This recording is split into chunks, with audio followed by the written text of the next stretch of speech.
since we're getting ready to get this. Yes. With the whole left hand thing, oh my God. I know a level of awareness has raised up yesterday. I know I'm elevating. Like, wow, it's wowzers, man. I even brush my teeth with my left hand now. Yeah, and my handwriting got neater now. It's small still, but it's neat. Like, oh my God, I love it. I'm even doing it unconsciously now. So it's like I just do it and feel great about it. And I'm like, oh my God, I get excited with this growth. So thank you all for this. You all are a part of my raised awareness. So thank you all just for being loving and supporting and all that great stuff. Thank you so much for this. So Latoya, how long have you been doing the left hand stuff, the opposite hand stuff, your non-dominant hand? I started this past Sunday. So freeze right there. So we're not even a week into it, and things are becoming comfortable. Listen carefully. This is going to smack some of y'all. This is going to smack some of y'all. Some of you have had goals for years, Some of you have had goals for months. And because you don't do it on a consistent basis, it ain't showing up. Latoya's been doing her left hand a week, less than a week, and it's already becoming consistent. This is what small Jim Rohn said. A handful of things will help you win, and forgetting to do a handful of things will make you lose. Wow. Y'all have the power. Y'all have the capability. In this moment, you choose joy or you choose misery. In this moment, left hand is becoming more comfortable. In this moment, in 6 days, in 5 days, the world is showing up and saying, you can do this.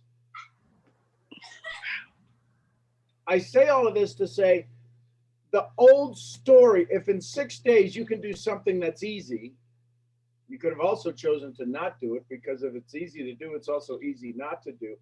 The point is that in 6 days, you can start to see a new pattern because you can visualize it. This is what journaling does. You can visualize your own greatness. You can visualize your own challenges. This is what having a mastermind call does. You can see how you're growing. You're held a little bit of accountability to yourself and to your life. It's the title of today's show. Good morning, Misfits. My name is Sean Murphy. I'm your head misfit. We've been doing these calls now for 342 episodes, a couple more that are in there. And here's why we do these. Because we're getting out of our own freaking way. We're getting out of our way of fear. We're getting out of our way of doubt. We're getting out of our way of conversations that keep us stuck. And in 6 days, somebody can become more comfortable with their non-dominant hand. How many of you would say, listen carefully, this just popped into my head. How many of you would say your goals that you're wishing for, your goals that you're wanting, the goals that you are hoping that are going to happen are your non-dominant goals? Let that one sink in for just a second. If you're getting stuck, if you feel you're behind, if you feel you're a day late, a dollar short, if you feel that you're not doing your water every day, you're not doing your exercise every day, you're not doing your prospecting every day, your dominant goal is winning. And your goal that you want is your non-dominant goal. It's why today I just came up with, I kept hearing this morning in meditation, send it. Send it. Just send it. So I'm going to ask you, so while we're sitting here, while I'm getting fired up here a little bit, go ahead and send out your 3 messages. Go ahead and send out your 3 messages to those you love, those you care about, those you hope are having an amazing day, those that are make your day a little bit better. And send out and type in the chat done, or type in the chat a D when you get your messages sent out. There's 32 of you on here. What would happen? What would happen if 32 of you sent out 3 messages?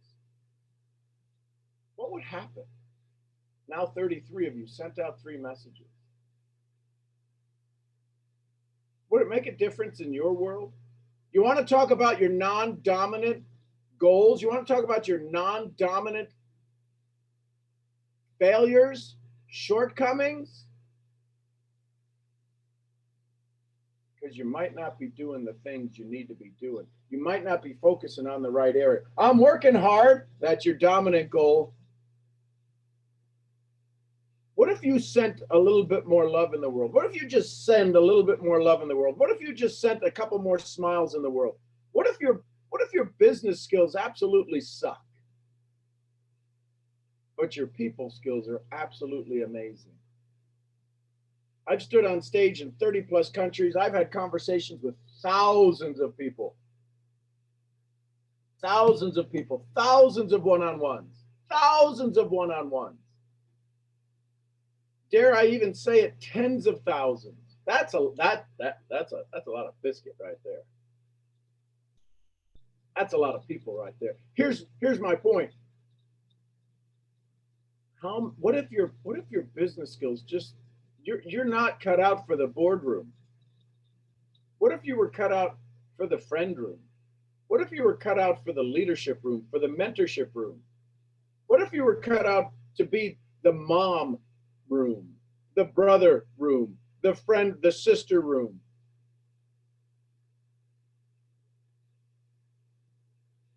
What if? What do you need to send today? Because here's what I'm going to share with you. If you're not sending it, it's coming to you. And if you're going to have more of what you had yesterday, would that be good? Some of you may have done amazing yesterday. Some of you have had amazing days. That's awesome. Let's do it again. Let's do it again. Send it again. Hit the send button on your joy, on your gratitude, on your graciousness, on your thankfulness. How many of you have this month, today's the last day, how many of you plan on ranking up? How many of you plan on getting to the next level today? You got today. How many of you are close? If you're close to your next rank, I don't care your company. It doesn't matter to me your company. It doesn't matter to me your comp plan. Let's send out some love. Let's send out some encouragement. It's the last day of the month. So all of these people that are getting ready, Brianna and Javila and Kashnair, Melissa, all of these people, Amy, send them love. Listen, you can do this. If you're close, it's done. If you're close, it's done. Why? Because you're going to ask the people, hey, listen, if you're looking at these names in the chat and these people are on your team, if these people are in your organization, if they're crossline, if they're upline, if they're downline, if they're just in your company, I'm going to say send them some love. Ask them, what do they need? Can you do a three-way with them? Can you be somebody that can help them get to their next rank and you're not even on their team? Here's the thing. Midnight tonight, it starts over again. That's the toughest thing about sales. You're only as good as your last sale, but you got to go make the next one. Here's why it's so hard for most people in sales. You ready? You may want to write this down. Here's why it's so hard for people in sales. They're selling money. That's why the clock starts over. Ooh, hang on, Sean. Tell us. Say it. Here it goes. When you sell people, when you sell dreams, the money never stops. Y'all sit back down in your chair. Buckle up that buckle. If you're selling money, the clock starts every month. When you're selling dreams, the money never stops.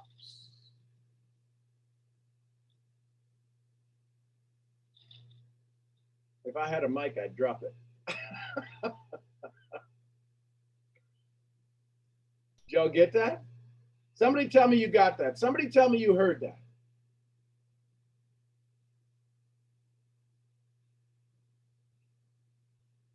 This ain't about the end of the month. This isn't about the end of the month. The company is the end of the month. See, you're still building business. When you get all fired up at the end of the month, I agree. We're so close. You should get it. Why should you start off February 1st not getting all of the rewards you put into January? Why should you start off February 1st not getting all of the rewards you put into January? Because you didn't send it in January. Here's what a mentor told me. Here's what a mentor told me.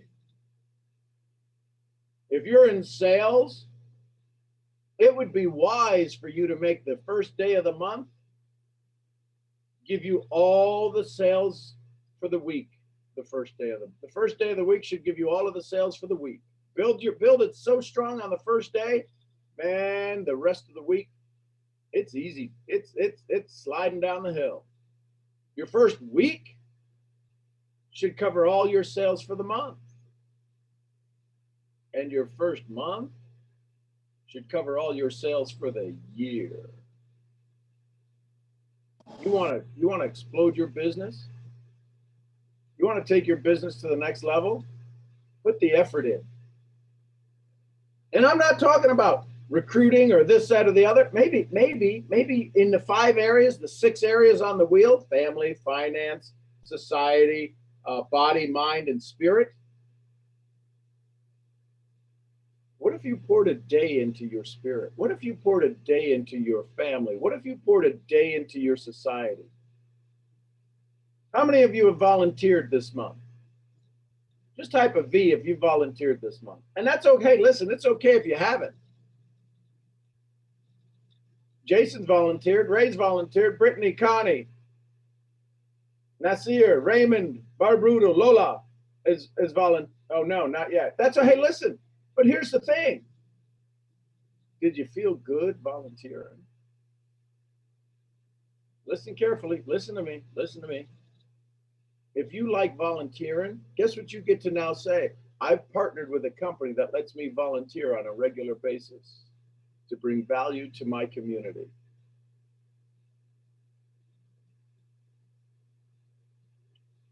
It's time for you to send it. Send some love out there. Send some inquiry out there. Hey, listen, I know you've been watching me for 4 months. I'm curious, would you like to know more of what I'm doing? Maybe you put a post out there that says something to the effect of, hey, listen, you see me traveling all over God's green acres. If anybody's curious about what I'm doing, send me a private message. We'll have a conversation. We need more conversations, less presentation. Send it. Send your love out there. Send your joy out there.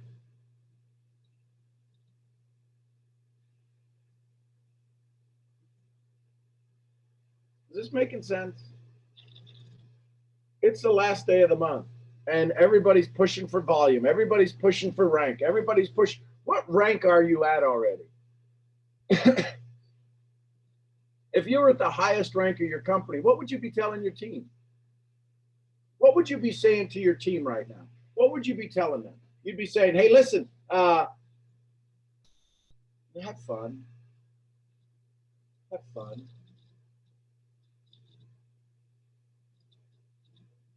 Have fun. How many people will you enroll today that will feel, oh, I don't know, it's kind of a not a nice way. They'll feel like a piece of meat getting enrolled today. You're driving by in your Lamborghini with your door wide open going, this is the one, get in. You should be doing this, what I'm doing. Get in, get in, get in, get in. Got him.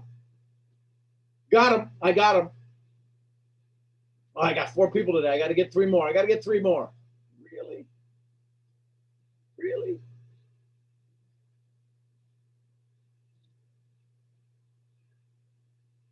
Connie, if you're praying for courage daily, you've already got it. Courage is already inside of you. What you might be praying for, and I'm not telling you what you're praying for. Please don't get mad at me. What you might be praying for is the ability to use it. You've already got the courage, girl. I promise you, you already have the courage. I've watched you. I see what you do. I see how you share. You've got the courage.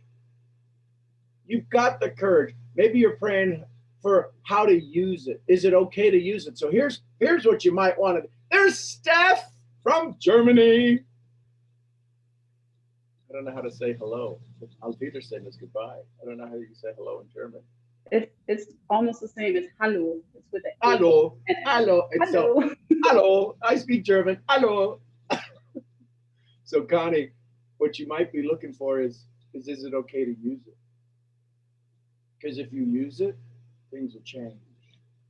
If you use it, you're already there. Oh, guten Tag. There you go. Guten Tag.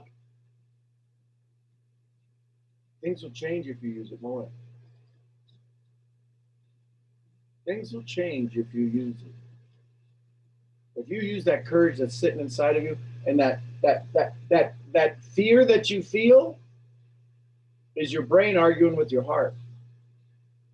I believe, it's my belief that what you do in the world makes the world a better place. And I believe, so do you. Then the challenge is if we do good things in the world, what comes back to us? Good things. If good things come back to us, we change.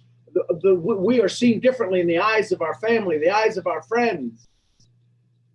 And if you happen to be in a business model, MLM, me loving more, me leading more, me learning more, mentors leading mentors, making lasting money,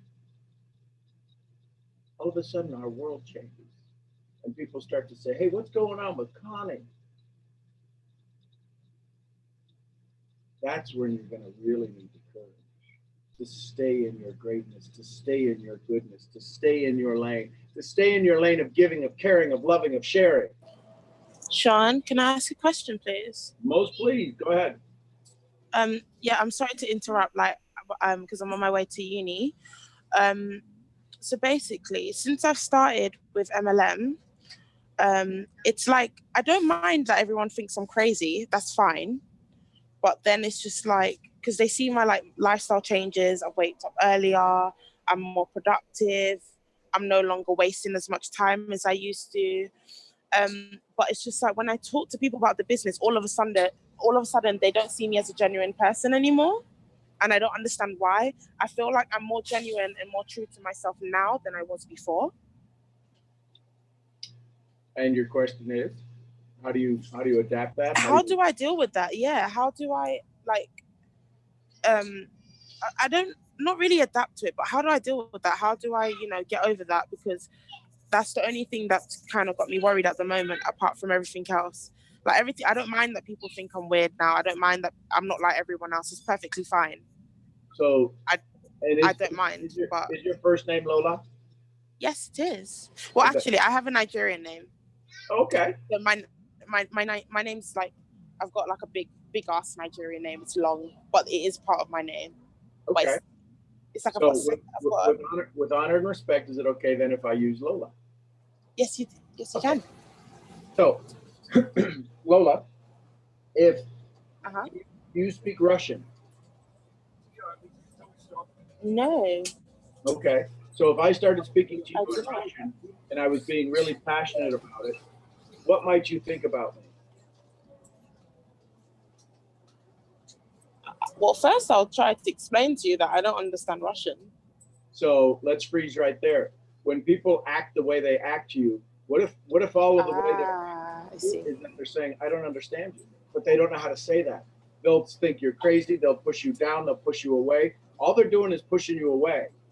How they're doing it is affecting your psyche. So, with that being said, have I ever asked you the 3 questions before? I think I've heard you say it before. Okay, so let me ask one of them, do I have permission to? Okay, yeah. Ask. Say it again, please. Do I have your permission to help? Yes. Do I have your permission to make you feel a little bit uncomfortable? Yes. Do I have your permission to take you out of that uncomfortable feeling? Yes, definitely. So, here's what you might do. You might set the stage. The challenge is what if I walked up to you? Have you ever been hit on in a bar? Has anybody ever tried to buy you a drink or anything like that? I work at a bar, so yeah, like every weekend. Okay. So if I come up and I'm all smooth and coy and I go, hey, great day, Lola, good to see you. Hey, listen, can I buy you a drink? And you say, let's just say you weren't on the other side of the bar or serving or taking care of customers. Yeah, you could. And I said, man, that's awesome. So give her whatever she wants. You want to go to bed? What? How did this go from here to bed? Mm-hmm. Same thing's happening in your business presentation. So they see your lifestyle change. They're already jealous.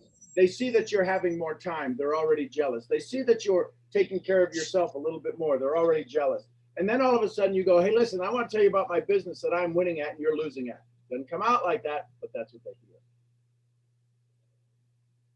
So something you might say to them, and again, Europeans have a totally different way of talking about business. What country are you in? I'm in London. Well, I'm in the UK at the moment. Okay, so the UK. I'm originally from London, but I'm in between like Manchester, Birmingham. Okay, so the UK has been raped, pillaged, and plundered by U.S. companies that have come over there through network marketing. And the challenge is most people in Europe have been in 3 or 4 companies. Sometimes they're in 3 or 4 companies at the same time. So it's not like they don't know about it. In Europe, network marketing is a way of life because it provides the additional income necessary to survive. Mm-hmm. So that being said, most people in Europe, most people in London have already been pitched 17 times and they're looking for the thing. They go home at night and they're searching on the internet for some kind of company. Yeah. So what I might share with you is start to ask people how many unique business models have they looked at? Ask them, is it okay if we have a business conversation? What business models have you looked at for online marketing, online income? And all of a sudden you'll start. Me or them? You could ask them if you're having a business conversation. Okay. Because there's a good chance they've already looked at a couple of different online models, haven't they? True. Then the question is your online model based upon only your efforts? Right? That'd be affiliate marketing. That'd be affiliate conversations, direct sales. Most people are looking for some kind of multi-level compensation plan. Understanding the business model, right? A lot of Europeans are fully comprehend compensation plans. They may not understand them, but they know the difference between a binary. They know the difference between a unilevel, between a forced matrix, between a compression from an Australian 2-up. They're familiar with all of these different plans. So you could ask them simply, what is your criteria to put your time towards an effective business model? And then let them tell you. They'll tell you more because most people like to share how smart they are. Okay. I don't see your picture, but I can only imagine if you're working in a bar, I would say you're probably better than average looking. I know that sounds like just totally stupid, but there's a lot of competition.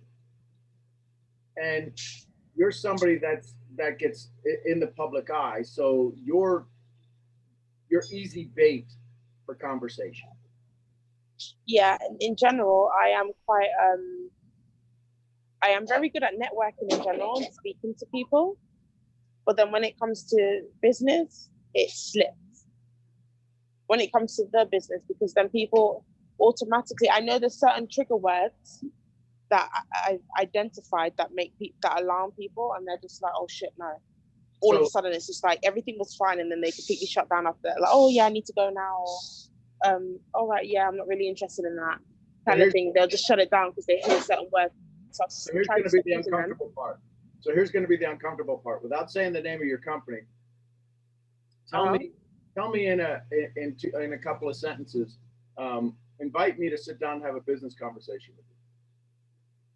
Oh no, Sean. See, maybe this is where the issue is. You kind of on the spot, you know. All right, I'm going to try. Going to happen every time you have a prospect? No, but when I do have a prospect, the thing is that I'm very, not that I'm very selective, but like, I'm like me in ready your to talk to business? the Would you person, like? but when I'm put on the spot, I'm just like, oh no. What would you like to enroll me? We're in an elevator. You step in, I step in. You recognize me from the internet, and I say, "Yeah, I'm just looking for a business model. I wish I could find a good one." What would you say? Hi, Sean. Hi. Lovely to meet you. You. I don't know what I would say next. So let's roll I would reverse. say, are you busy right now? Are you free to grab a? Oh, Yeah, I'm always looking. As an entrepreneur and as a global entrepreneur, I'm always looking for the next opportunity. uh-huh. Are you free to grab a coffee right now? Sure. Now All right. we got a coffee. Tell me what's next. This is harder than it looks. It is. So let me take the pressure off. Remember question number. Well, you said that you were okay. I take you out of the uncomfortable feelings. Thank you. So here's what happens. There's a chance that you're going to be having a conversation with people who are different than you. Would that be fair? Uh-huh.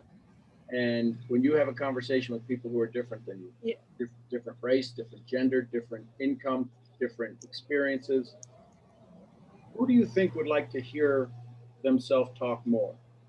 Do you want to hear yourself talk more? Do you think they want to hear themselves talk more? Oh, they want to hear themselves talk more. People love to talk, and they love people that listen to them. So learn how to ask questions that allow them to talk freely about themselves. You get to use in their mind. What do you think? What do you think the hindrances are? What do you think the blocks are that they have about you? Why do you think people turn tail and run when you get into the business side of the conversation? Well, not to bring race into it, but for one, I'm black, and the area that I currently live in is a predominantly white area. Let's be very clear. Absolutely, that's it. That's one of them. Now bring that in. Now you want to know what's even bigger than that? Do you talk to a lot of guys? I talk to anyone, but I know you talk to anyone, but more often than not, would you say it's more guys? 50-50, is it guys and women's even, or is it more guys than women? I would say it's more women than guys, just because guys tend to get the wrong idea initially when I'm trying to speak to them, and it makes me feel uncomfortable, and I bug out. I have like an anxiety attack, and then I end up saying something out of anger or out of being upset because I'm not able to speak or say what or go in the direction of what I'm trying to do without being sexualized. Yep. You see where I'm coming from, like, or being like spoken to. As soon as they realize that I'm not trying to, like, you know, it's not like I like you, I'm trying to get with you kind of thing, or I want your number for that reason, they kind of get offended. Sure. As if I've hurt their egos somehow. Absolutely. So then the question is how do you overcome that? I don't know. It's by setting the stage. Mm-hmm. By setting the stage. So a couple of things you could do is a lot of times when they move from trying to get your number, guys, and sometimes when women decide that they're not going to have a conversation with you, it's all about the position they put you in or the position you've allowed them to set you in. Two different things. So what you might say is, listen, I deal with a community of global entrepreneurs, and I just need to ask you. So if you find something neat about somebody, if I were to see you and look at your smile, right? If I was in your bar and all of a sudden I show up, 54-year-old white guy, and you're this amazing, beautiful young woman, and I tried to start to sponsor you, if I said, hey, listen, you would be amazing in my business, you would instantly be turned on. And it depends on how you say it to me, though. I understand, but because you're in a business world, more often than not, the first things that pop up into your head are, what's he looking for? It does matter the tone. See, you just said it there. I'd Yeah. record yourself when you're having these conversations because the tone with which you say things is part of the 93% of success. It ain't the words. See? Words are 7%. It's the tone. So what you might say a couple of things like this. I've partnered with a group of global, powerful, entrepreneurial women who are looking to add other business-minded women to their community. Would you like to sit down and have a cup of coffee and see if you qualify? I think you do. Just based Well, yeah, because you said because of the word when you said see if you qualify, that makes it sound exclusive, and everyone people don't like to feel like they've been left out. Listen to me. Are you coachable? Because you're not being coachable right now. I'm explaining Sorry. thousands of hours of experience. The reason you don't use that word is because I'm going to go right back to it. You're this black, beautiful woman in a white community, and you sometimes don't feel you qualify. Don't be putting your energy into your words to be able to create it. It's an issue. I get it. It's an issue. I get it. You may have to unmute your mic, Lola. Oh, sorry. No. I muted it because there was noise coming through, and so anyways, we got that. But so I'm sharing this with you because there is a prejudice that goes along with who you are. I can't even begin to imagine it. I can't even begin to comprehend it. And because there's no way I'm going to say, I feel you. I can't even begin to feel you. Now, we talk strictly business. This I can understand. So the key is to raise not your level, the level of the idea. Follow me on this. People enroll with people. That I get. When you start to talk business, they're not hearing the business model. They're hearing the you model. So how do we make this conversation not about you, but you being the one that delivers the message?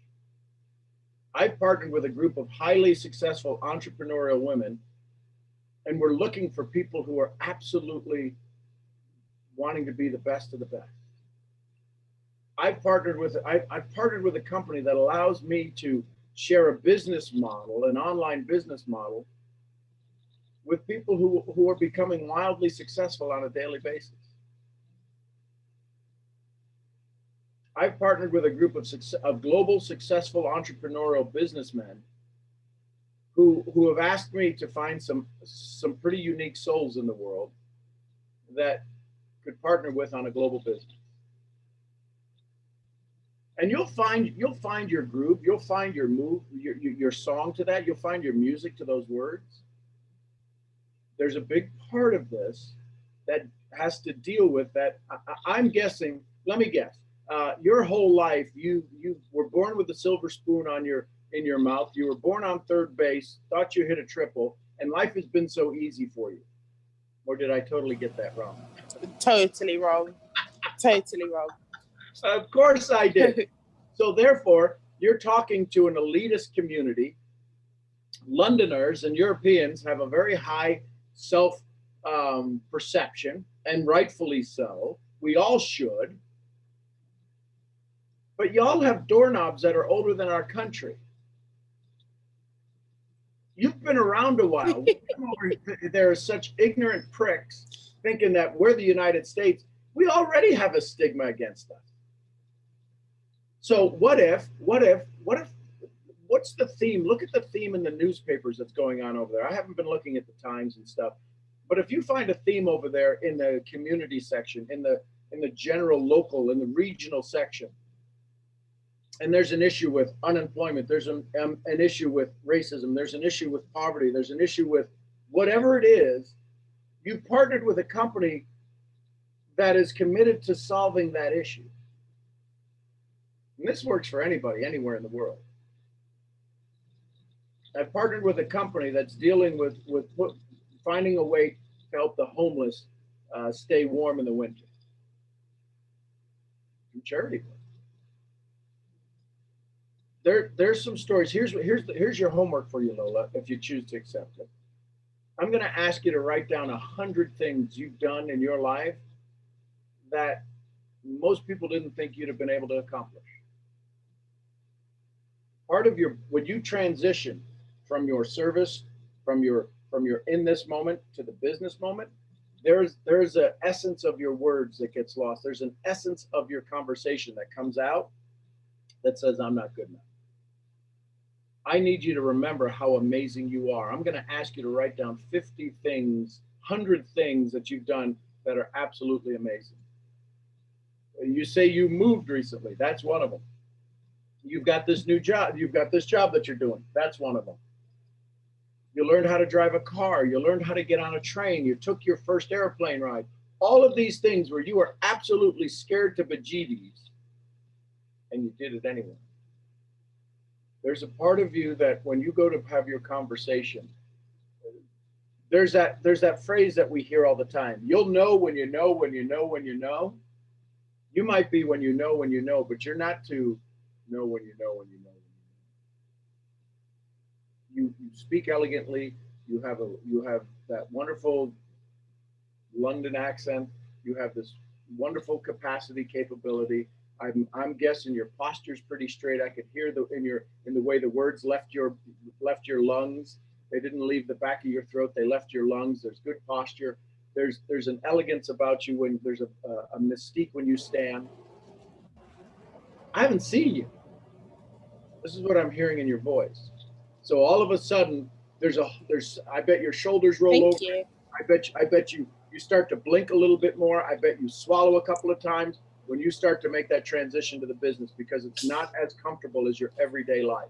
And in those, what happens is micro expressions take place and people can instantly see that. See, when I meet you for the first time, when I'm blessed to meet you for the first time, no fewer than 105 decisions will be made in the first 5 seconds of our of our physical engagement.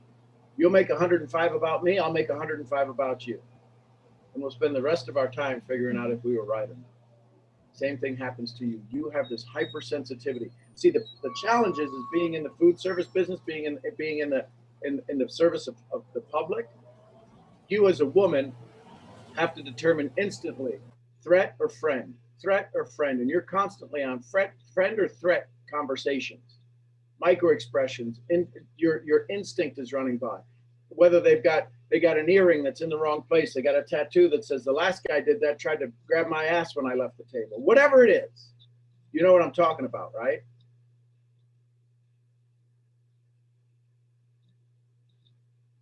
You still there?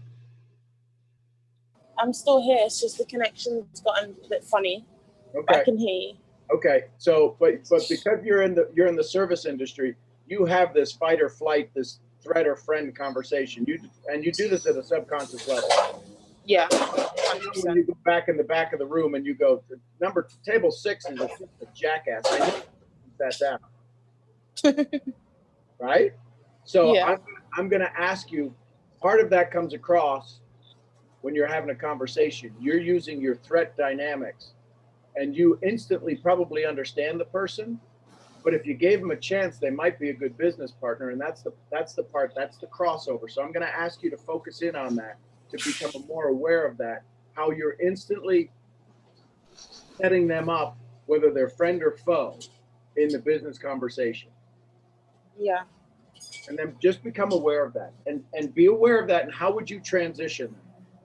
How would you stay in a safe place? Because again, beautiful Black woman in this largely white community, sometimes it's hard to let that chip roll off your shoulder instantly. You're good at it. You've been able to come up and be able to put on the smiley face to make sure you're giving good service so nobody's complaining to your boss. But there's a part of the essence of you that deals with these challenges on a daily basis. Mm-hmm. And some days it's okay to go home and cry it out and just say, why doesn't the world get me? Because we get you. That's why you're here. We love you. And there's days I want to cry it out. I don't know why the world doesn't get me. But you know what? We got to wake up the next morning and the world needs us. So I want you to hear this at a subconscious level. We need. Does that help, Lola? Thank you so much. Okay. I love you. I love you too. Thank you. Yay! So I want you to, we're going to go to Julie in just a second, but I need you to hear this. All of you that were on this call just now, the 92 of you. What did you hear? Did you hear me telling anything? Did you hear me telling her what to do? Or did you hear an understanding?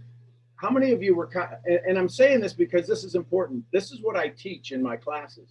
How many of you absolutely were just dumbfounded the fact that there's some questions that I asked that allowed me to reveal some things that seemed logical as soon as we understood where she was at. Some of you are too busy pushing. Some of you don't have enough life experience to hear that somebody's in the waitress industry, in a bar, to instantly think of all of the things that can happen in the bar.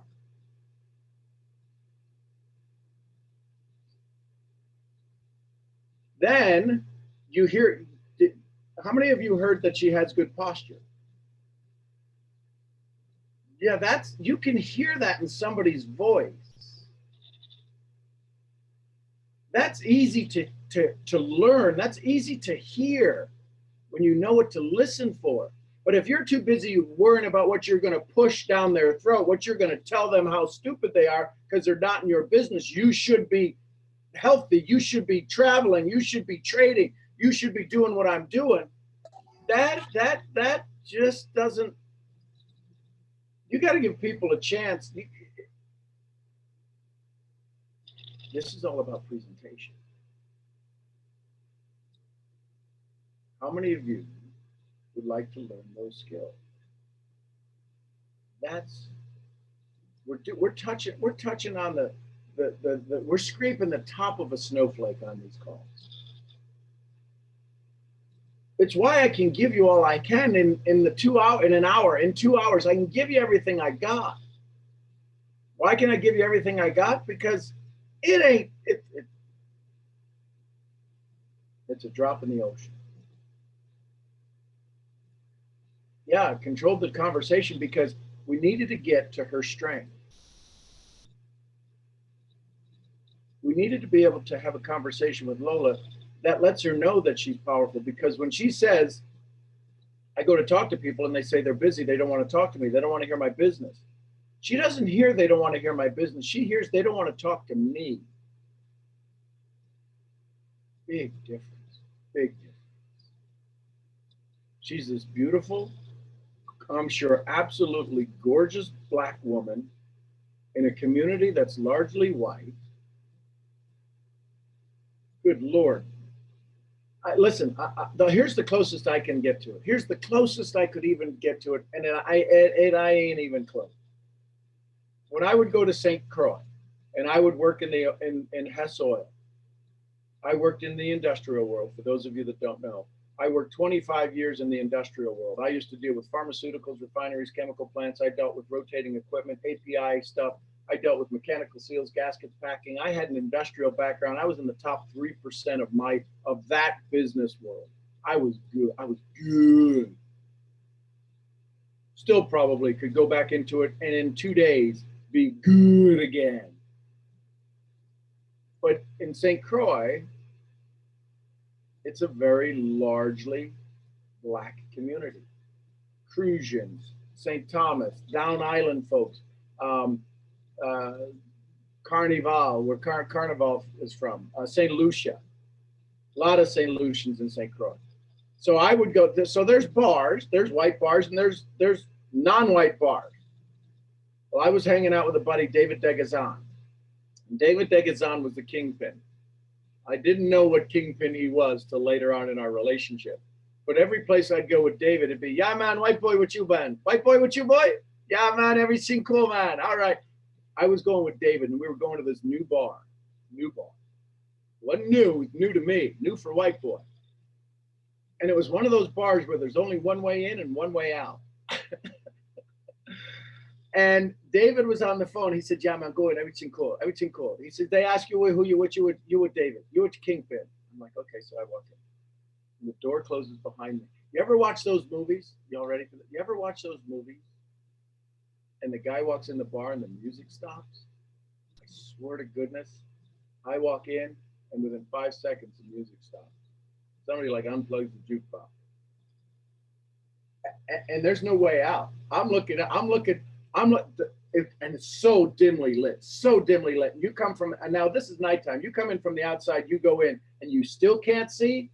That's how dark it was in the transition. The lights are the only thing. A couple of blue lights behind the bar. I walk in, and everybody looks at me, and there ain't a white guy in the joint. And somebody from the bar goes, "Yo, white boy, you in the right place, man?" I go, I think so. Now I'm still, here's the good news. I was still in my Hovensa coveralls, my Hess oil, my fire retardant coveralls. So I had my blue coveralls on that said Hovensa, which is the oil refinery on island. And they said, "White boy, you in the right place?" I go, yeah, David's outside. Who outside? A Kingpin? "Oh, you a Kingpin? Man, everything cool. Come on in, get him alignment." And I danced the entire night. There were people from, anyways, I was scared as hell. Now I know, no, but just the feeling. How many people are you going to go prospect? Have their army of people who are trying to protect them and saying, "Don't do anything stupid." And everything we do is stupid in their eyes. It's the essence of our conversation. You know what got me out of that conversation? Yeah, being with Kingpin. But what allowed me to be invited back to that community, I could go back to that bar today. You know why? Because there's a picture of me on the wall of that bar. And it says underneath that picture, "Everything cool." How are you showing up to your audience? Is everything cool, man? Everything cool with your audience, man? People just want to have fun with you. So that's my, and I can't imagine that every day of my life, every minute of my life. From the minute I understand I'm different. That's just a huge issue. Then on top of that, being a beautiful woman. That's like a double whammy. It's why I spend an awful lot of time in my community. A lot of my students are women, to allow them to take their place, their rightful place. Their rightful place in the front of the room, not in the back of the room, not in the front row of the room, in the front of the room with the pen. So, I digress. Good morning, Julie. Let's go to Julie on line 2. Julie. Good morning, Sean. Good morning, everybody. All right, Sean. So I kind of have like a story, and then I'm going to go into the question. It's a very brief story. So yesterday, I was in class, and we got in a group, and there was like 3 guys, 1 girl, and it was like we were having a conversation, and then they were all asking each other like, "Oh, what do you do? What do you do? What do you do?" And they got to me. They're like, "Oh, what about you?" And I'm like, I don't know what happened. I'm usually very good at like telling people what I do because I'm very proud of being a network marketer. But then it's like something clicked, and I'm like, oh my God, I really don't know what to say when people ask me, what do I do? So like what I told them was like, "Oh yeah, I trade in the foreign exchange market. Have you heard of it?" And that's usually the line that, a lot of people use. So then after they asked me, they're like, "Oh no, tell me more." I'm like, well, it's not the time or the place, but let me get your Instagram. I'll reach out to you through Instagram. And then after the conversation was over, I was like, okay, you know what? That's not genuine. I'm not being genuine. Like I didn't feel comfortable saying that, Sean. And I had to like write it on my journal why I felt so uncomfortable saying, "Oh, I trade in the foreign exchange market. Have you heard of it?" Because it's so generic. So, and I'm on a quest right now of being as genuine as it can potentially be in anything that I do, regardless relating to my business, whether it's presentation, whether it's closing, whether it's edification. I want to be very, very genuine.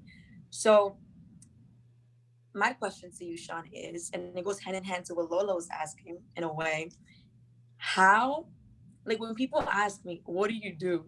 How should I approach that? So Julie, what do you do? I trade in the foreign exchange market. Okay, ask me what I do. What about you, Sean?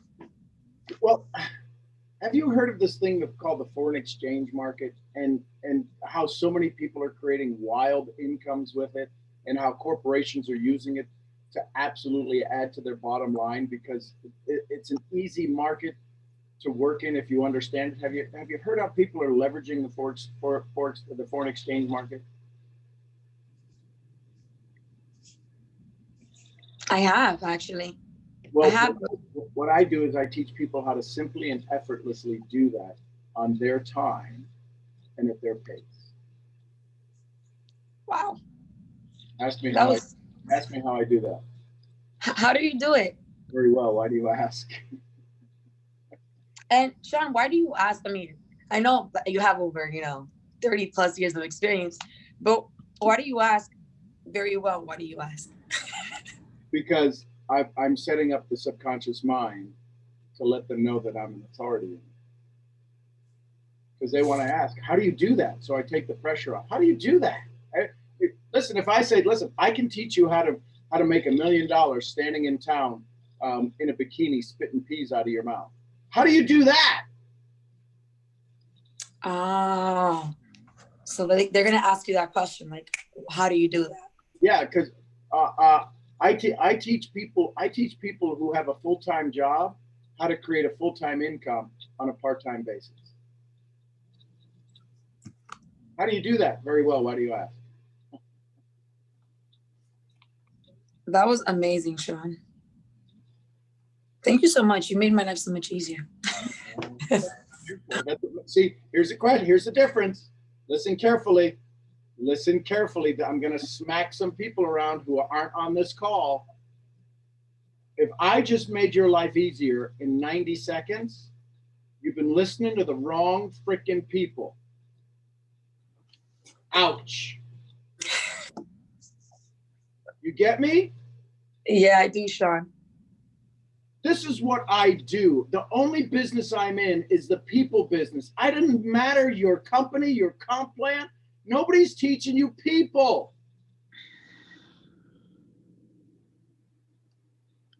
Now, do they have better scripts than me? Oh, hell yeah.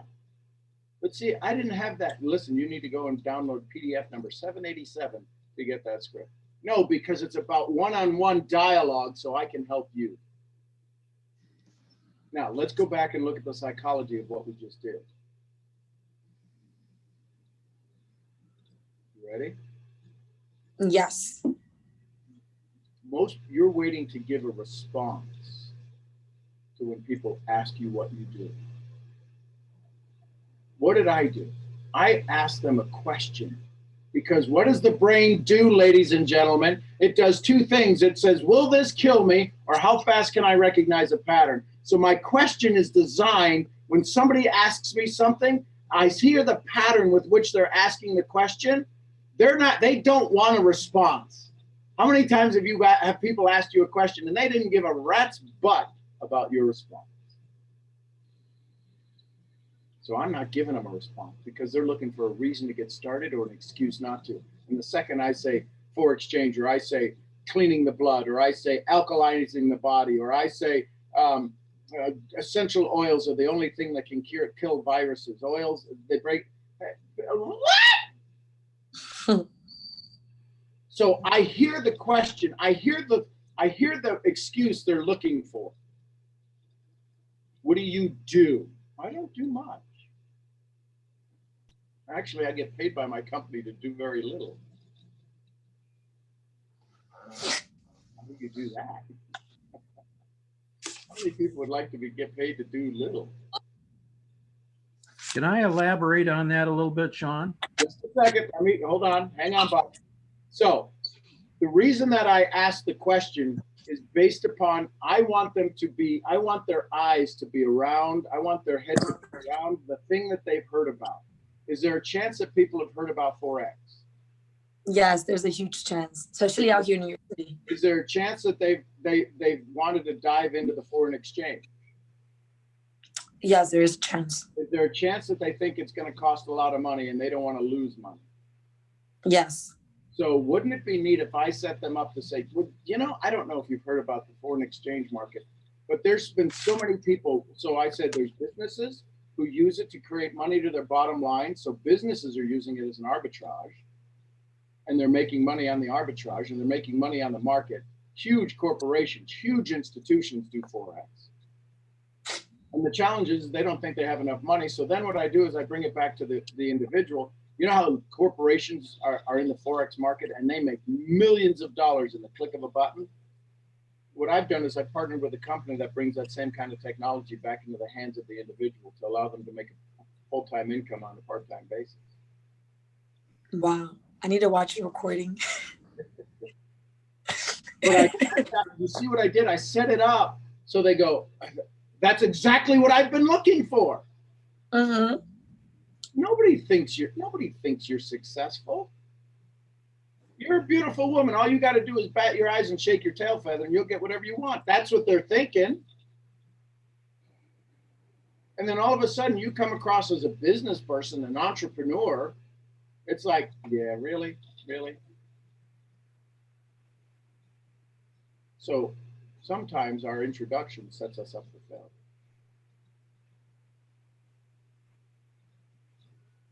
Go ahead, Bob. Good morning, Bob Parks. Yeah, I'd like to offer a little suggestion that will even, I think, see what you think about it, will even grease the ways even more. Because what I think people are really looking for when they ask you what you do is really an opportunity for them to tell you what it is that's important to them, what they want. So when someone asks me what I do, I say, I do very well as why do you ask? Because what that does is it primes them, that gives them an excuse to begin talking about themselves. And then I move into saying, well, I'll be happy to tell you what I do, but before I do you mind if I ask you a few questions? This gets them into the opportunity, provides them the opportunity to talk about themselves. And after you ask them a few questions about what's important to them, they're actually then engaged in telling you what they want. And all the while you're figuring out, well, I either have something for them or I don't. But you're priming them to be involved with doing the talking. And so you can, I'm suggesting that you're getting on their side right from the get-go by getting them to pay attention to what's important to them, bringing it to their conscious mind, and then sharing it with you. And then you can move into, well, here's what I do. I either have time to talk to you about it, or do you have time to talk about it now, or can we make an appointment later on? You may not want to just spill the beans right away. You may say, well, why don't we set up an appointment? Would Tuesday afternoon at 2:30 be good? Could I give you a call? So it builds a little anticipation at the same time. On the other hand, if they have time and it seems the propitious moment is at the moment, then you can begin to suggest, what it is you do and how you do it. And does that sound like it's anything that might be of interest to you? But what I'm thinking is the trick is to get them to recognize that they trust you, they like you, because you're asking about them right from the very beginning. You're giving them a chance to express themselves. So I don't know if that makes any sense or not, but it seems to work for a lot of people that I know of. Thank you, Bob. That makes a lot of sense. So Julie, what do you do? Well, have you heard of this thing called the foreign exchange market? Yeah. Well, what I do, you know, a lot of banks, they do this on the regular basis. So what I actually do is I teach people how to do that, how to get involved with that. Oh, and then. Okay, so here's the part. So how many of you heard the word teach? How many of did the word teach jump out at you? A lot of times. Do you really teach me? No, I don't. I plug you into the people that teach you. Right.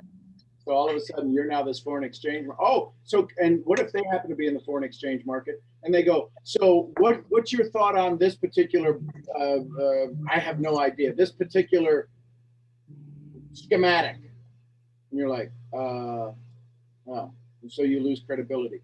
So here's one of the things, as you come up with your conversations, do it in a way that you don't lose credibility. You know this thing out there, and I got to tell you, how long have you been doing your business? Is it 3 years now? No, a year and 3 months, Sean. So before that, did you know anything about the foreign exchange market? No.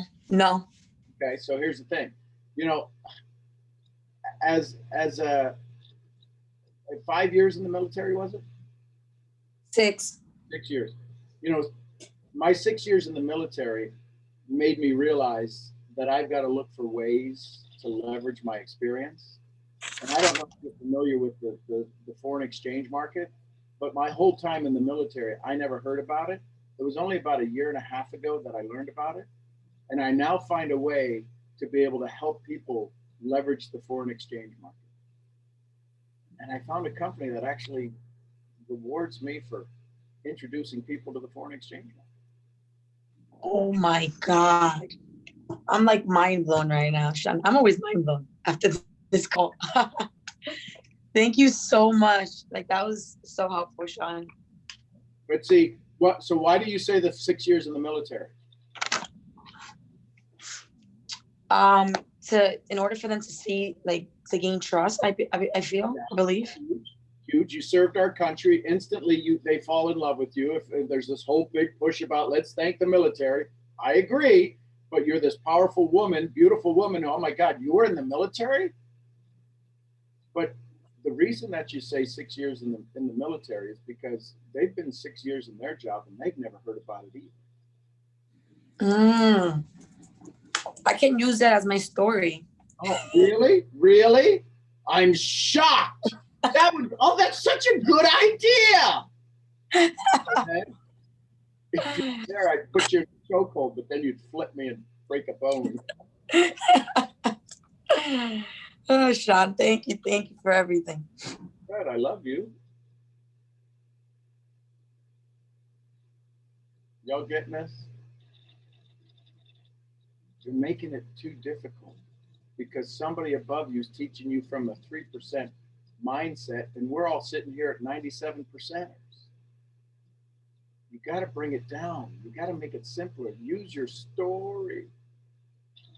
If you're in the foreign exchange market and you're a mom and you've been a mom for 30 years and you've learned about this a year ago, you know, as a mom for 30 years, nobody ever taught me about the foreign exchange market. Anybody ever teach you about the foreign exchange market? You know what? I didn't even know I was looking for the foreign exchange market. But about a year and a half ago, somebody was kind enough, somebody was gracious enough, somebody had enough courage to share with me a business model that allows us to be rewarded to put people into the foreign exchange market and teach them how to win at it.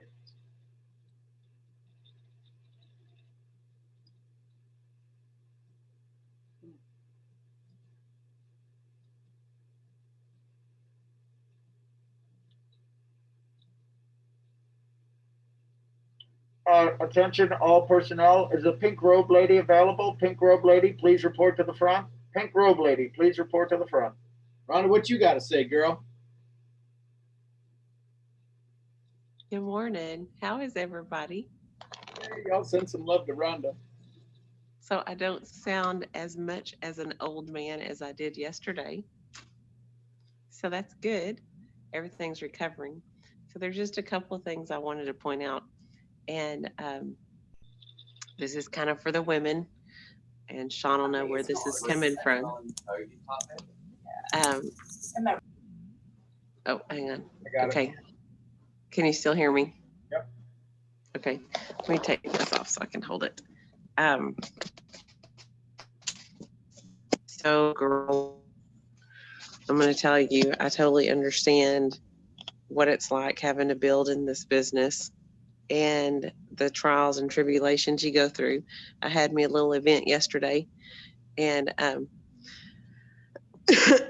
you may or may not catch this, but I kind of had a grocery store moment.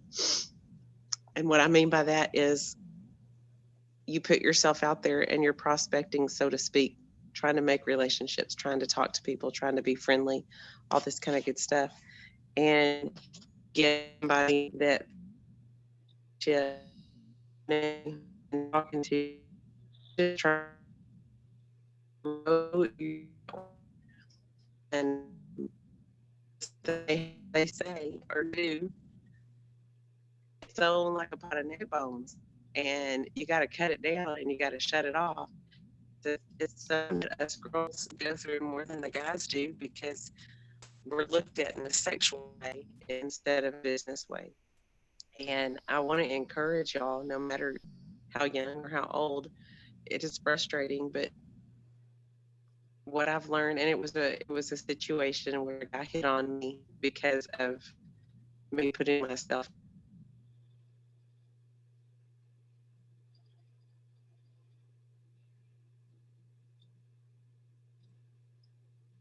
Is it me or is Was I cut off? No, it was me. Okay. Apparently, I'm not supposed to tell the story. Yeah. Can you hear me? Yeah, we can hear you. So, all that to say, I want to encourage y'all, even when it's hard as a woman, even when it's tough and you get looked at weird and you get looked at crazy and you get hit on and you get all these things, to take it back to why you're doing this, and that not every situation is that way.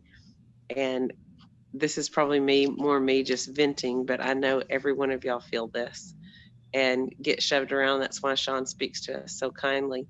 And if there's anything I can do to help you create a better stage for you as a woman, and guys, you're open to this too, to help you succeed, let me know.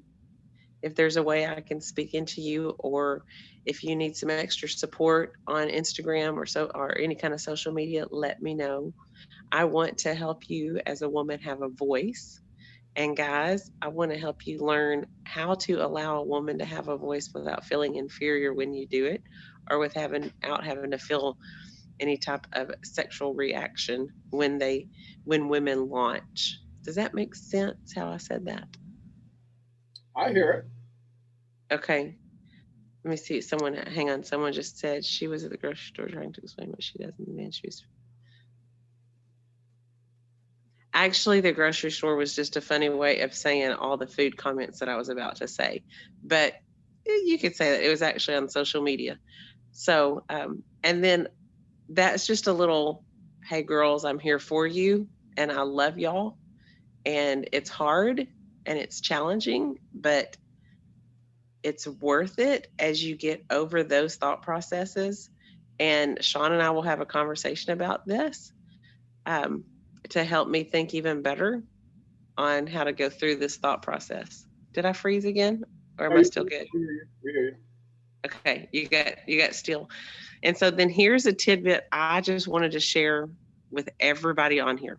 And this is from one of the largest income producers that I have ever been around.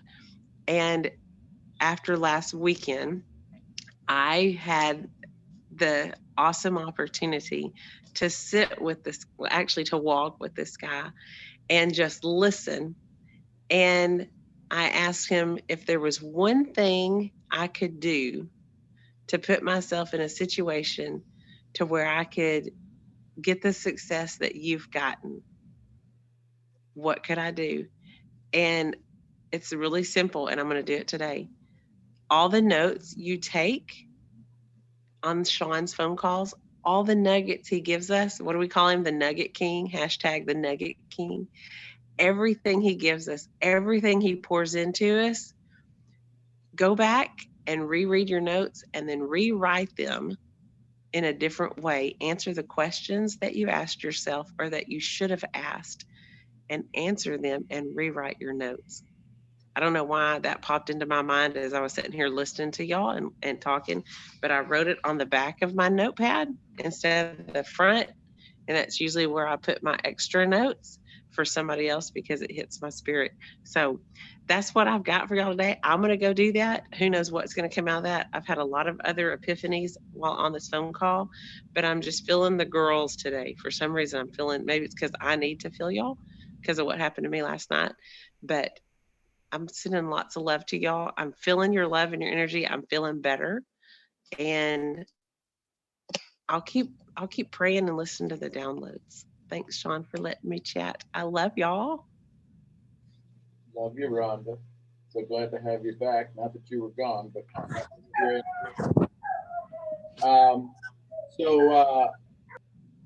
just powerful stuff. Gisela, we've got Gisela online too. You go, girl. Hola. Hello, Sean. Thank you for that message, Rhonda. So amazing. And for everybody on this call, my aha today is that last night, Fanny and I, we were having this conversation like, what is it that we need to do? What is it? It our stories, is our Instagram, it is us. And we were talking about our stories and how we need to make that connection from who we are and what we do. Like Julie said, being genuine, being ourselves in our story, because everybody kind of sends the same taglines over and over, and we just want to be ourselves. And we were talking about actually the notes that we take on the book last night. I say, Fanny, we need to go back to those notes, and then all the nuggets are here in this notes. We just need to go back, review it, pick, some of the things that Sean talked about, and boom, today this call is all about what we talked last night. So there is no other way than just God making the connection for all of us to bring the value that we all are seeking in our heart that we need to do the business, because we all are amazing people. We just need to find the answers in ourselves, and you just make the process so easy for all of us to kind of get in tune with that. So I thank you for that. So this has been an amazing call, and this is going to be like my story one. I'm going to go back because I've been struggling with writing my story. I hear amazing stories on these calls, people that are going through extraordinary life situations. And I was talking to Fanny last night, and we were like, oh my God, our life story is so pretty boring. There isn't anything exciting. I mean, and we were just laughing about it. And I say, no, it's not boring. There is somebody out there that needs to know our story. We're blessed that we haven't experienced such like really life events like some of the people in this call, that their stories are so inspiring. But we do have some inspiring, so we all have inspiring to the world. And Fanny said somebody wrote in her Instagram, "You're my inspiration," and I was like, oh my God, I'm so excited. And thank you for this call. And I always get so much joy, happiness, and I learned so much in this call. So I thank you for all of yours inputs, comments, questions. This just made my day. Love you, Gisela. Hey, Gisela, let me ask you. So you're in Panama, yes? Yes. Have you always lived in Panama? Well, I lived about 9 years in Washington State. Okay. My husband was in the military at that time, so we moved there with my children. They were little, and we came back about 10 years ago. We came back to Panama. Spouse military, or were you military? No, he was military. Okay. He did 26 years. So 26 years, what branch? Army. Army.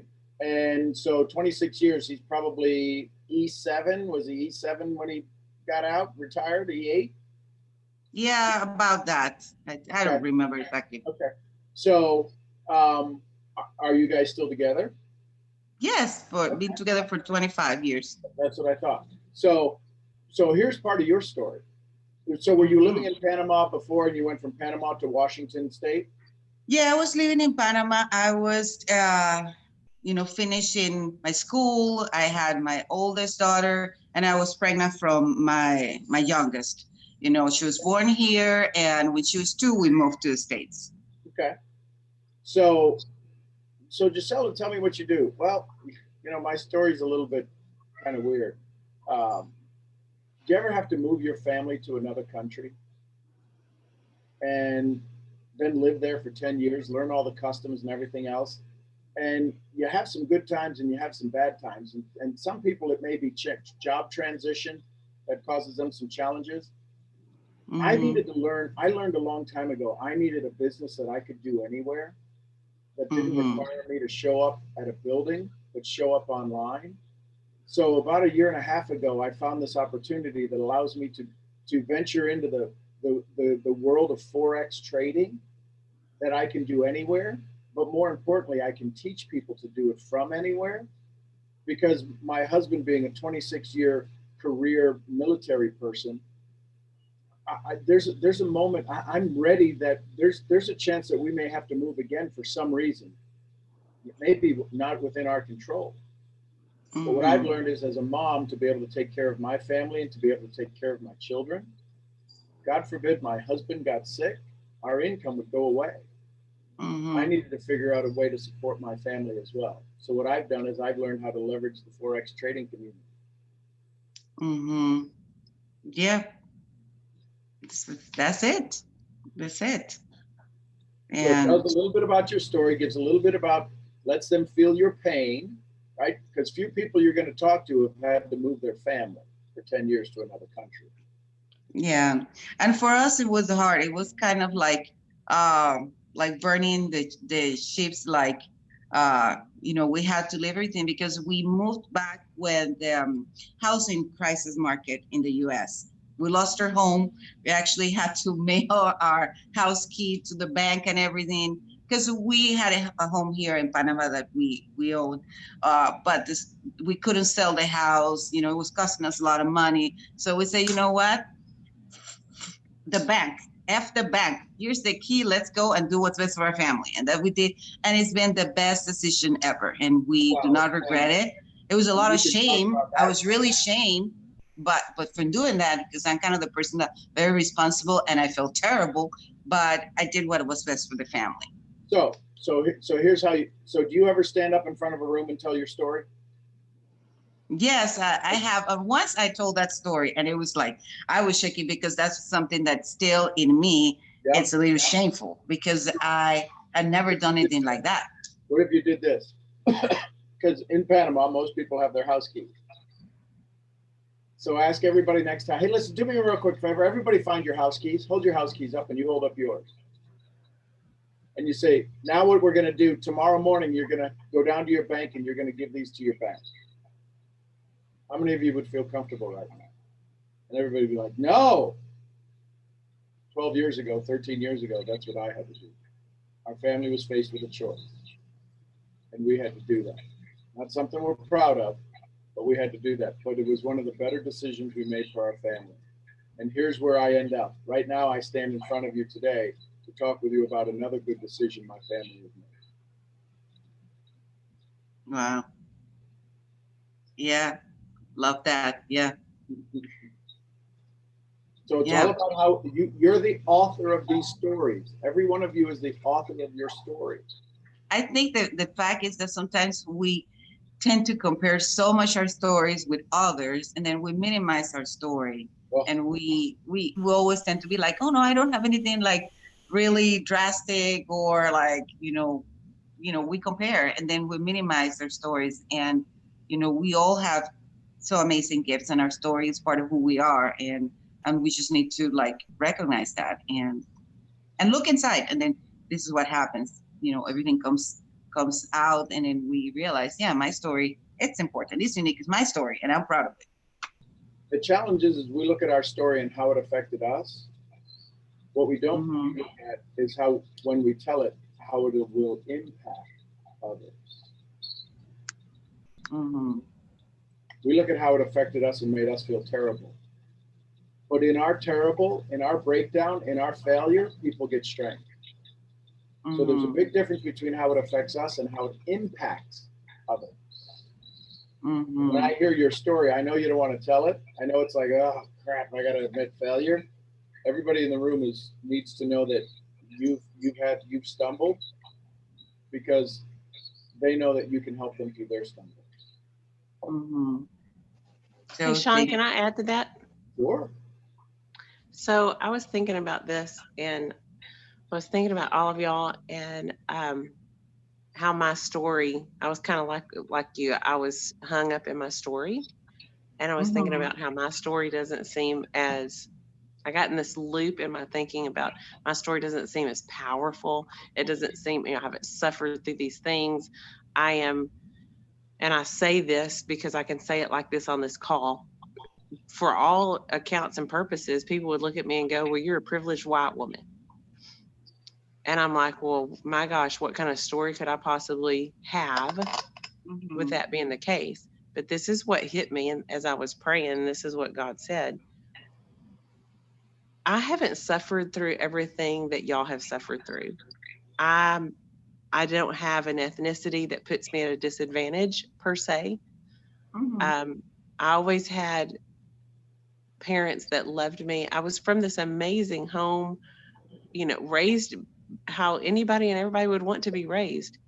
But this is what hit me. Even because I was raised that way and I had all these perks or advantages, I have still had the same brain problems that y'all have had. So it's not necessarily the environment and the situation. It's that same pattern that Sean talks about. The brain looks for two things. Will it kill me? And is there a pattern? And I thought, this is really weird that I'm on a call with all these amazing people that have endured things that I can't fathom. I can't believe, I can't understand. But when it comes down to it, I have the same hangups in my brain. I have the same frustrations in my thoughts, and I have the same loops and the same way of breaking myself down that all these other people do. So if you think about it, we really all have the same brain problems. And to me, that's a big story now, because though I haven't suffered through everything that y'all have suffered through and endured, and I'm thankful I haven't, to be honest with you, I'm thankful. I don't think I'm strong as y'all are. But in the same story, I have the same hangups and the same situations and the same hurdles and obstacles to get over.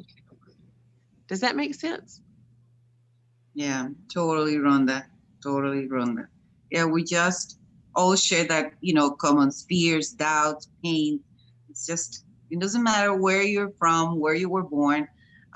We all just struggle with the same, Yeah. So real quick, Rhonda, didn't your disease almost take you Say out? again? Didn't your disease almost take you out? Yes. So how many of you almost died from a disease? Not many people are going to raise their hand, girl. So the fact that you didn't have to give your house back to the bank, you almost gave your life to the grave. Yeah, that's big. This is the challenge. We minimize our own challenges. I wasn't molested as a child. You almost died. And people were counting the minutes. Is she awake? Is she awake? Is she awake? Is she awake? Is she awake? Is she awake? So, well, yeah, but I'm through it now. See, the challenge is once we get through any of these, I almost died 3 times. I was hanging off the side of a tower, 90 feet in the air, and literally, like in the cartoons, the rope was breaking above me. That was when I was in my 20s. That's nothing. I can tell you that. I had to change my pants once they pulled me up.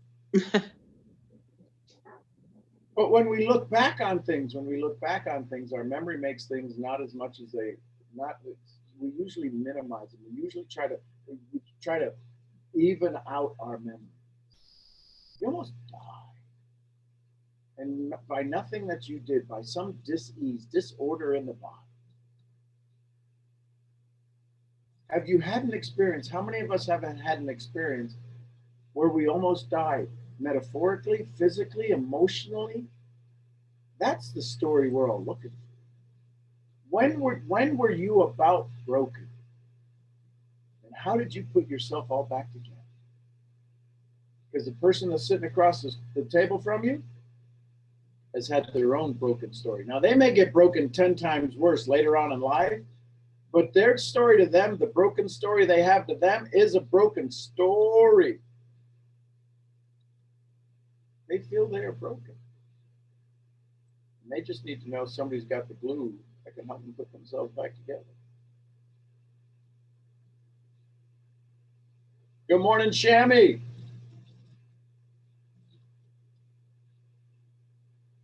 Good morning. I'm eating. Hi. Good morning. I'm making breakfast for the kids and I'm kind of eating, but I was kind of going to change the subject a little bit, but it still does have to do with what you spoke about earlier. I have 1 second, I'm sorry. Gonna give the baby a little bit of food so she can stop. There you go. So I've like I privately messaged you. I'm like currently going through a lot of things, a lot of changes. And to be honest, past couple of days I just was feeling a little bit I've always been a morning person. These past couple of days I've been feeling a little just like a little down and like even hard to just get out of bed. And I usually get up like an hour or two, like around 6, 5:30 to 6, I automatically get up. But lately I've just been getting up like right for your call. 7:20, I have an alarm clock. Where I'm at, the call's at 7:30. So 7:20, I made sure to get an alarm clock. And these past couple of days, I just felt like being a little bit more in bed. But out of everything I've been going through, what I really realized is that I want to be with my kids as much as possible. Don't want to work a 9 to 5 where I have no control over my kids' schedules, my schedule, and that's not what I want. But I'm not in any network marketing group at the moment. I did find out about you guys through IM. Hold on just a second. If anybody, Shammy, I need you to tell me if anybody messages you after this call on your Instagram and saying, hey, listen, I've got a deal for you because I will remove you from this group. So Shammy, you just mentioned that you're not in any network marketing group right now. And I don't want anybody to message you. If they private message you, you tell me and I will block them from this community. Okay, for sure. Y'all hear that? I'm serious about this. Some of y'all have been reaching out to people on this call and you've been doing some dumbass stuff. Now, you know, for me to get vulgar like this, and that what I just said is vulgar for me, you do not belong in my community. So if anybody's getting cross prospected or anybody's trying to get cross, hey, are you happy with what you're doing? They're damn happy with what they're doing. Don't ask them. So, go ahead, Jen. Okay, so I did find out about Neno. Am I frozen or am I good? No, you're good. You're good. I did find out about Neno and your morning call through Neno and Neno through IM because of a coworker that had introduced me to it. But at the moment, I got into IM, and then a month later, I couldn't pay I didn't get anybody in. I was listening to the videos on the academy, but I didn't get any money coming in. So that next month, I wasn't personally able to pay for it because that's when I started going through a lot of issues, just a lot of things. But now that I for sure know through all this that what I want is to be a full-time mom, but still have an income from home in some way. And also like from years before, actually a couple of years ago, I had already started looking into network marketing. So I also know there's like so many different companies that you can partner in. And what I wanted to talk to you about is that even though I have fallen in love with the culture in IM with Nano, I'm like really thinking about a lot. I do get like a significant amount of money soon, and I want to start my business, my company with a company that I'm aligned with, and I've fallen in love with their culture, but I just Shami, here's what I would suggest you do. You have to set your criteria. You have to set your business models. You have to set the things that you're willing to learn and not willing to have to deal with. So you've got to write some business criteria. What is it that you want to be able to do? What's the group that you want to be able to be with? What's the leadership that you want to have? What is the company leadership? Does the company leadership sync with you in time and space? Because you can find a great business model, but the company owners are just jerks, right? So you've got to write some business criteria up. You've got to take some time. You've got to ask some real deeper questions because you're looking for a lifetime, not a lunchtime. Yeah. And yeah, so, but go ahead. I was thinking I really want a more holistic feel, even in network marketing. Like there's like sales, like So there's vegan. I'm going to encourage you because again, human nature, people are going to hear what you're looking for, and they're going to kind of sneakily and some kind shysterly reach out to you and say, "Hey, listen, you should take a look at what I'm doing." I'm going to encourage you to stop having a conversation right now because you're going to wind up not liking the industry. Being spammed. You're going to okay. see the other side of the industry, and you're not going to like it at all. So write down some of your criteria. I'll be happy to answer and look at some of your questions that you've written down so that you can make sure you find the right place. Would that be okay? Okay. I have to say though, I have fallen in love with like the culture that at least the IM company has. It's such a I see such absolutely unity. A great community. I see such unity in it. Mm-hmm. And I wanted I also think like maybe I should just get into something that can set me up for like for the next 5 years quickly, and then I can invest in what I truly want after I have a good income coming in. Then I can start focusing on, I'm still young, so like 5 years of maybe focusing on creating a business and then investing into the things that I love. So I will caution you on this. How many tomorrows are you guaranteed?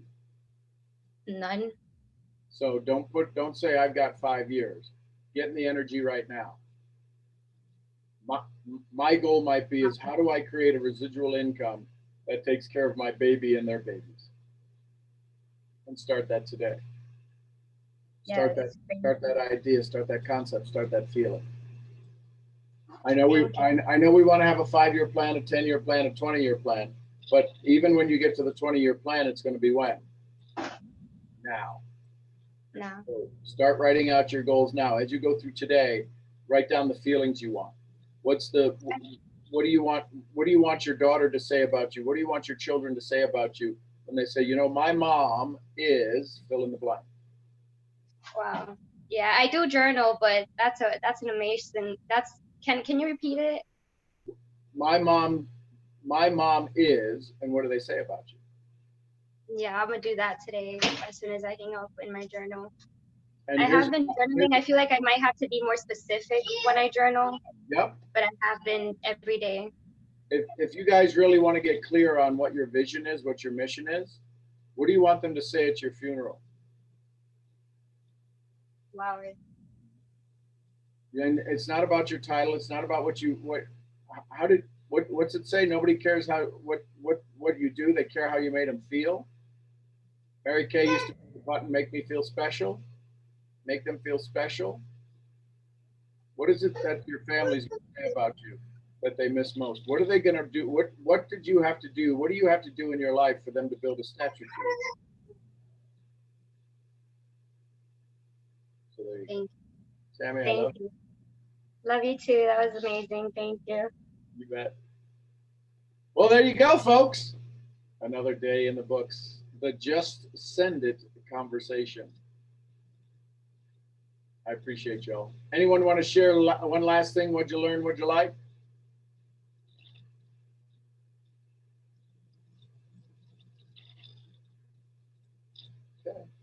I learned that social media can be a pain in my butt or a good tool. And I love that I choose to use it as a good tool to meet new people and have more friends. Yeah, because ain't too many people coming to East Texas. You know that's right. That is so right. You a whole beast. A whole beast. Y'all, I love you tons. Laura, go ahead, Laura. Good morning. How are you? Yay, good morning. Sorry, I can't turn my camera on right now, but it's just real quick. I have, I guess, a comment and then a question. Today you said something that just really just stuck out to me. You said sometimes we are battling, our heart is battling with our minds all the time. And one, I feel like that's me literally all the time. And then two, you said that sometimes, for us to go from like our heart to like business, that there is that in between where we, I guess, lose control a little bit, and then we start feeling like we're not enough. And I feel like that happens to me, like especially when I'm gonna prospect people. Like I know in my heart, like I would see someone and I just feel it. I'm like, I have to talk to this person. Not even thinking like prospecting, but like deep down, I mean, yeah, but kind of like I just feel a need to talk to them, right? But then when I start the conversation, I just get really like I just feel like I'm not enough, or like maybe I don't have enough knowledge, or so I get caught up in that in between, going from like my heart to my mind, and then my mind starts saying, hey, don't do this, blah blah blah, and then my heart's like, yeah, but you need to talk to them. So I guess like I'm always fighting and battling with that, and I know that my heart, it's probably most of the time gonna know what's best for me. And I guess my question is, how or in what ways, I guess you, Sean, connect to your heart? How do you get rid of the noise inside your head and connect to your heart, if that makes sense? It makes perfect sense. And so when I said earlier that your heart and your brain are always battling, here's the part that I didn't say. The heart never wants to fight. So it instantly lets the brain win.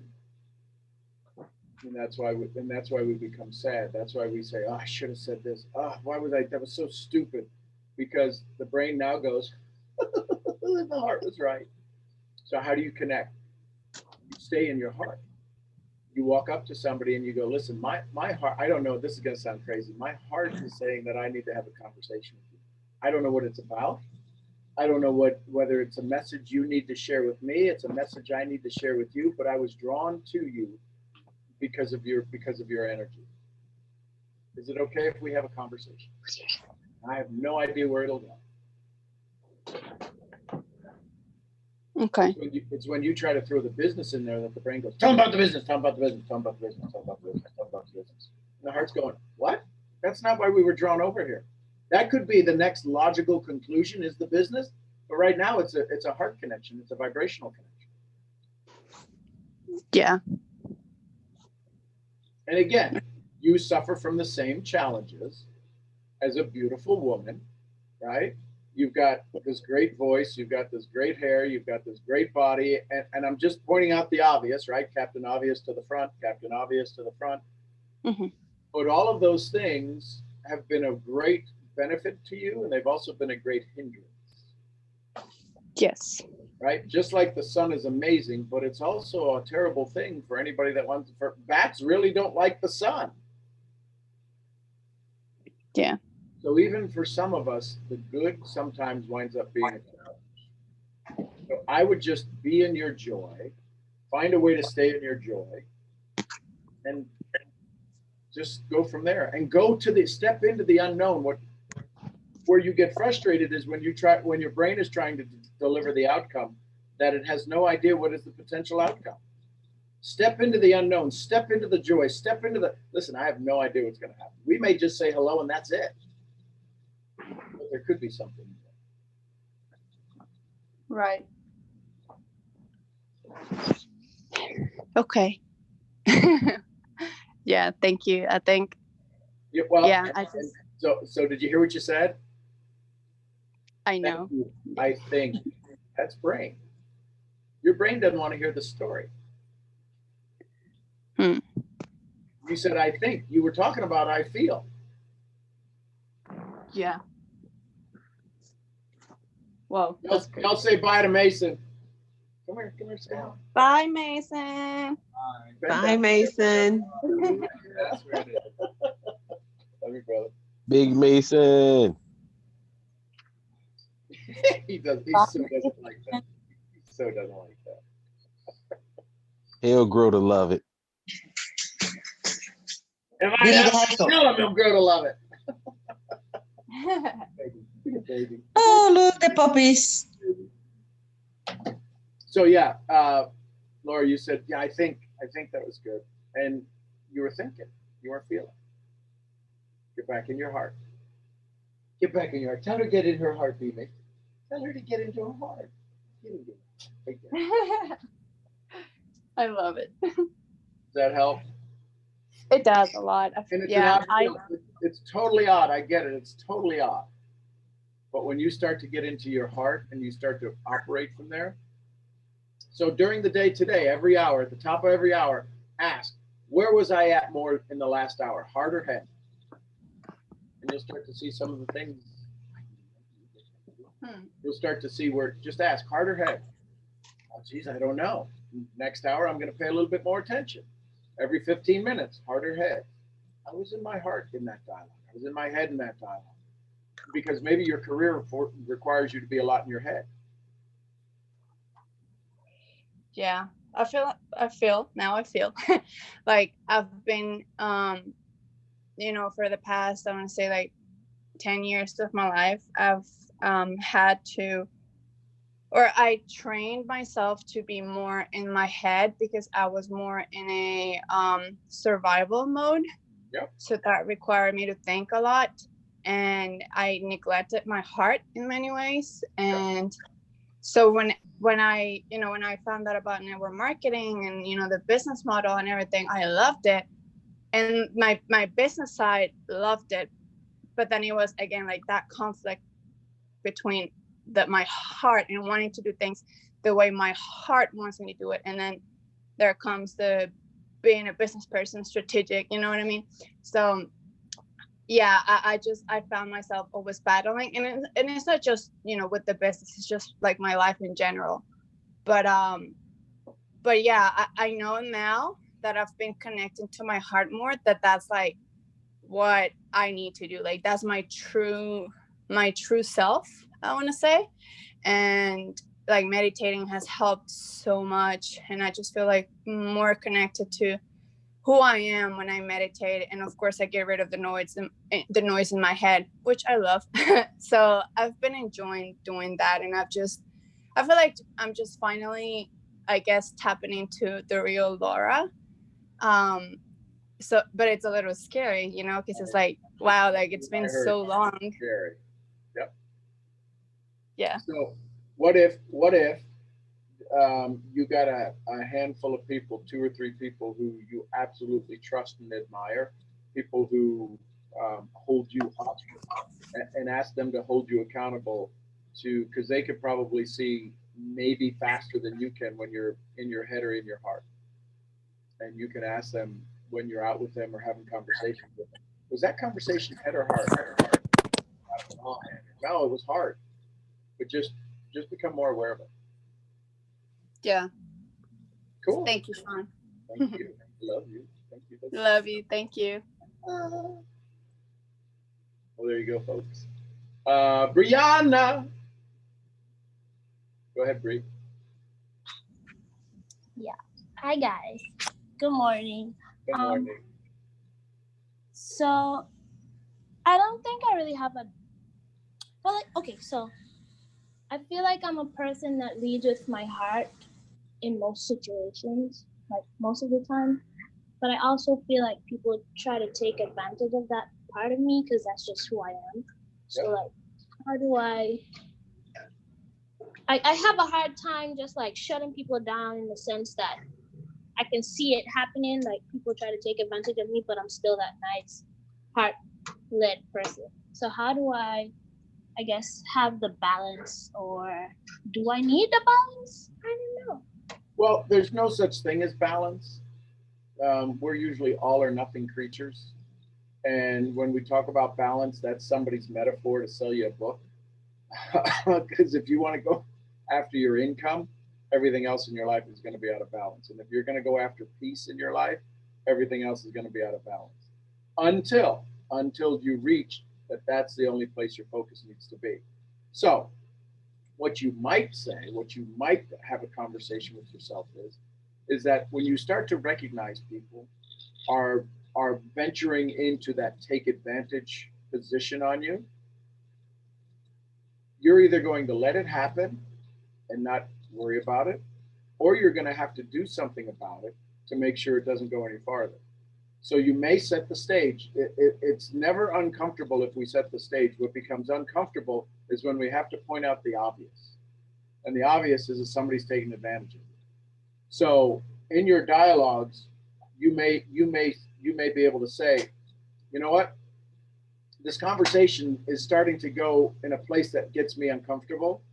So can we change the topic? Or you come up with a way to exit the conversation. Right? Maybe you always have left the stove on. Maybe you've always left your hair dryer plugged in. Oh, I got to go home. I got to unplug my hair dryer. Just some way to allow you out of that conversation, because staying in it and repeating the feeling isn't serving you. It isn't serving you, and it's going to feel wildly uncomfortable for you to take back control of your day, to take back control of your conversation. Okay. I hear you, but I still feel like I'm not being myself when I kind of like just. So let me ask you this: when you feel less than, is that a good feeling? No. So is it okay if you felt more than? Yeah, I'd like to be more. So in order for you to feel more than, you're going to have to do something different, aren't you? True. And if you do something different, that's not a comfortable feeling. No. So if you've got to do an uncomfortable feeling to feel better, you're going to have to go through some pain. How fast you go through that pain is up to you, because you know that the other side of it is what you're actually shooting for. So if you're going to have to think a different way, that's going to cause you to feel a different way, that's going to cause you to act a different way, that sounds like the perfect storm of a failure. Think a different way, feel a different way, act a different way. Well, I don't even want to do any of those three. You've just got to decide when you want to get through those three so that you can have really what you want. Is it easy? Mm-mm. Otherwise, you'd have been doing it. Right. So do it little by little. Do it little by little.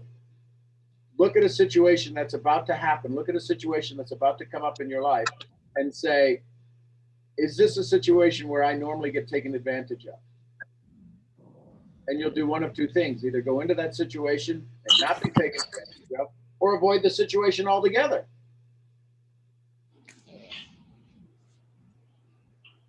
Monique, I'm guessing it's on this topic that we're currently talking about.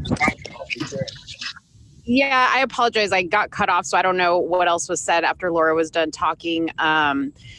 But I wanted to say something in regards to heart versus head, because I struggled with this for a long time. And I was like, always asking myself, like, how do I know, when it's the right thing to do or what I should do? And what I have really found is that, and I think I heard the word uncomfortable. So I think Sean was kind of in line with what I was going to say. But what I found is the best way to know when your heart is speaking, it's usually the uncomfortable thing. It's the thing that you don't want to do because it's to make you feel out of place, but that's what you need to do. So, you know, my advice to you is, number one, you know, that little voice in your head, you know, that tells you, you know, you need to go talk to that person, or, you know, like Sean was saying with your flat iron or something, you know, maybe I need to go home and check because I'm not sure. Listen to that voice every single time, because what I have found is that it never steers you wrong. You know, it definitely can make you uncomfortable sometimes, you know, like when I talk about, you know, everything that I was going through with my daughter. Had I listened to the voice that was talking to me the very first time I had an indication that, you know, she was not in a good place and maybe I needed to get her some counseling, that's what my heart was telling me, that that was the right thing to do. But my head was telling me, don't do it because, you know, people are going to look at you like this, or people are going to think this about you, or they're going to think this about her. So you don't want to stand out in any way, or you don't want to look like you're a failure. So I was listening to that side of it. And life said, you're not listening to me. I'm going to thump you on the head a little harder now. And that's typically what happens. So if you find yourself constantly like, oh my gosh, when is it going to stop? You know, when are the waves going to stop hitting me? It's because you're not listening to your heart. You're not listening to the little voice that's telling you, because there's always a guidance for you every minute of the day. And, you know, some of the things that I think people need to learn is, you know, the quiet time in the morning is very important. You know, I know a lot of us do our business on social media and it's very important, but, you know, social media has gotten very good at telling us how to.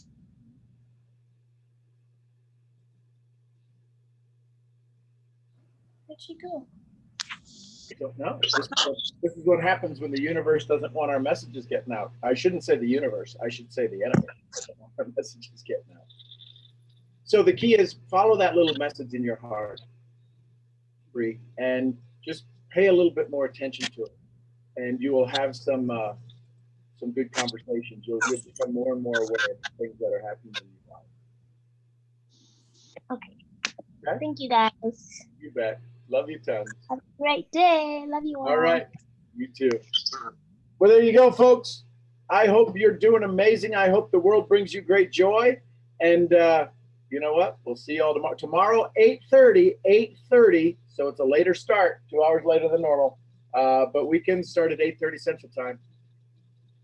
I'm Sean Murphy. Are you there? Yeah, go ahead, Monique. You guys there? Go ahead. Yes, we hear you. Ooh, I don't know if I lost. No, we hear you. Oh, are you there? Nope. Okay. Sorry. I pulled up to my house, so my phone was like tripping out. But you know, the internet is going to tell you how to think if that's the first thing you go to in the morning. So you guys be very careful about that. You know, it's funny, me and my husband, for instance, my husband will say, did you see that post about this, that, and the other article? And I'm like, no, didn't see it. And it's because the only thing I'm looking up is things about health, things about, you know, weight loss, you know, things about positivity, you know, so that's what shows up on my feed, because that's what I think about all day. That's what I search. So I'm very careful about all those things, because I want to make sure that whatever's targeting me on my phone or on my social media is all based on things that I want to see and things that I want to feel. So don't let the world tell you how to feel. You have a built-in compass. Listen to it, follow it. So that's it. There you go. Great way to wrap it up. Thanks, Monique. Thanks, everybody that shared. I appreciate you all. I so much love this community. Y'all have an amazing day. I'm Sean Murphy, founder of Mental Profits. I'll see y'all where? At the next event. Tomorrow morning, 8:30 a.m. Say bye to y'all. Bye, guys. Love you. Bye. Love y'all. Love y'all. Have a blessed day. Bye, everyone. Productive day. Positive day. Joyous day. Amen. Love y'all. Have a great day. Bye, everybody.